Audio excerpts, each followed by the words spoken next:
Welcome to NTP Software's ongoing series on addressing the challenges that face storage administrators today. In this module, we'll discuss the approach to handling unwanted content in your storage environment.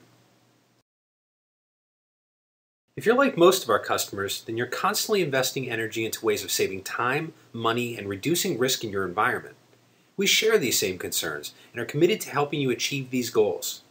As you already know, the task of maintaining your storage infrastructure is extremely time-consuming, especially when you consider how much of that storage is inhabited by unwanted content.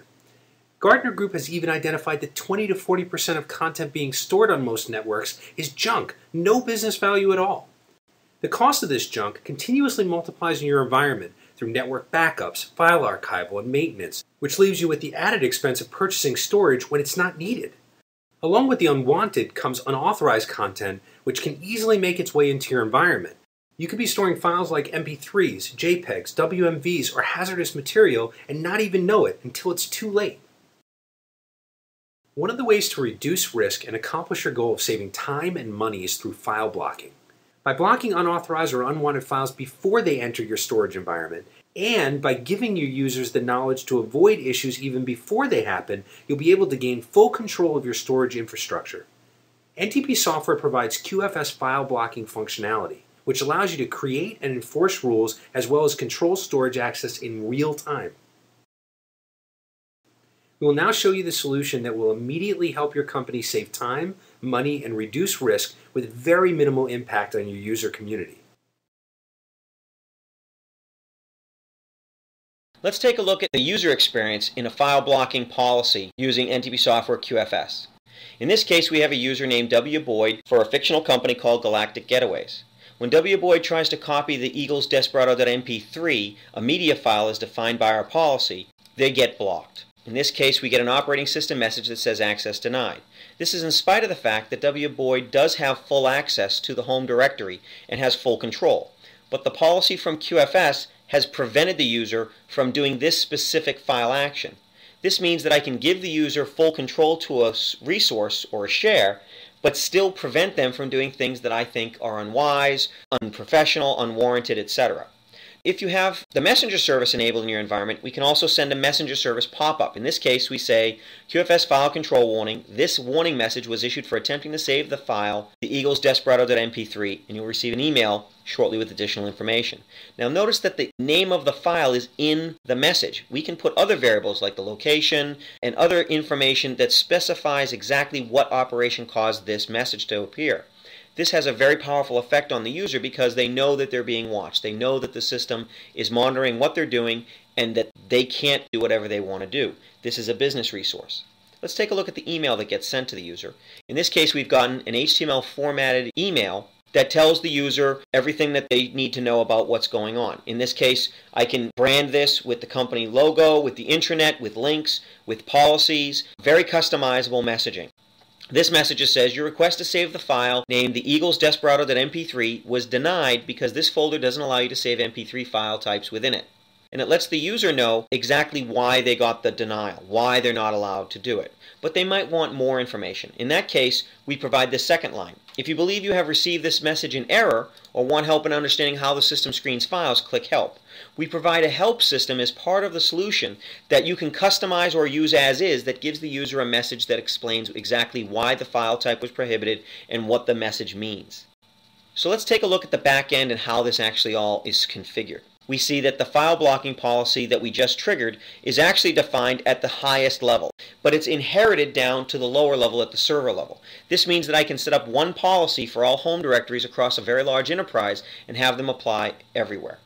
In this case, the media blocking policy has a criteria tab, which allows me to specify things like multimedia files, or I can add specific file types or file names. So I can do things like *.vbs, in which case it will look for the VBS extension, or I can do things like PST, but I can also pick from the predefined collections like executables, multimedia files, audio files, and there's MP3 files.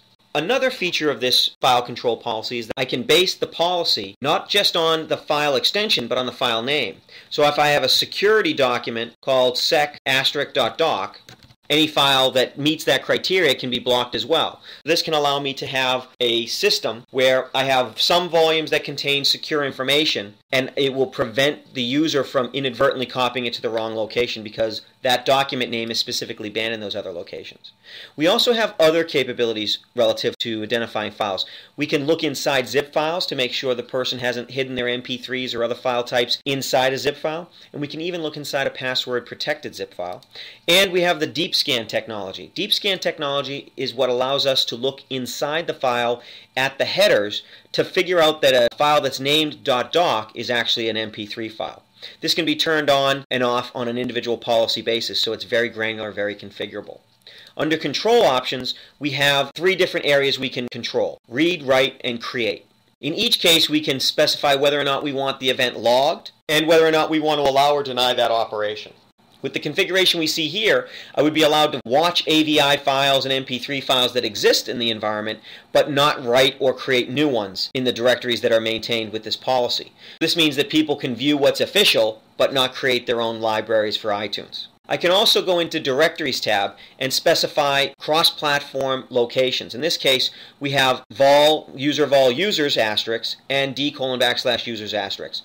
We support the Solera, NetApp, and Windows Server environments, and so you can set one policy that applies to all of them. Under Manage Users and Groups, we can decide to restrict everyone or pick specific users and groups from Active Directory to restrict with this policy. And even if we restrict everyone, we can still use the Exempt Users and Groups tab to add a group of people who need to work with MP3s or who simply shouldn't be blocked from this policy. We also have another Recipients tab that allows you to specify who will receive the messages in addition to the user that actually filled out the data. One tactic from some of our customers is they don't actually block the user from doing anything. They actually allow them to do all things, but they log, write, and create new events. Then what they do is in the messaging, they'll tell the user that a copy of the message is going to their manager with the name of the file, and then they can justify the file to their manager. Even without blocking the user, they're getting a chilling effect from people doing things that they don't want others to know. So as you can see, file blocking policies are quite granular and easy to configure in QFS. In this module, you experience the power of NTP Software QFS, which allows you to create and enforce rules and also control storage access in real time with very minimal impact on your user community. You know how much of the content in your storage environment is unwanted and how much you're affected by the cost of that content multiplying over and over. You're aware of the legal risk your company may unknowingly face by storing unauthorized materials on your network and how you can address and altogether avoid these issues using NTP Software QFS file blocking functionality. Don't suffer with this problem any longer than you need to. Contact NTP Software to schedule a custom demo of our solutions. Join the thousands of companies that use NTP Software products to control and manage their storage environment.